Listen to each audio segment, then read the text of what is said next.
महाराष्ट्रातल्या सर्वसामान्य जनतेचे आवाज,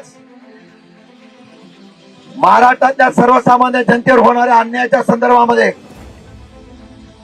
या राज्याचा अध्यक्ष म्हणून आक्रमकतेने भूमिका मांडेल. तो शेतकरी असेल, युवक असेल किंवा मुंबईकर नवी मुंबईकर असेल, जिथे जिथे या सरकारच्या आणि जिथे जिथे या प्रशासनाचा अडचण होईल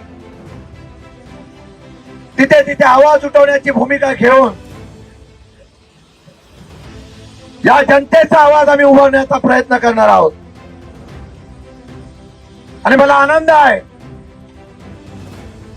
की माझ्या असलेल्या राजकीय कारकिर्दीचा अध्यक्षपदाचा पहिला मोर्चा हा नवी मुंबईमध्ये निघतोय.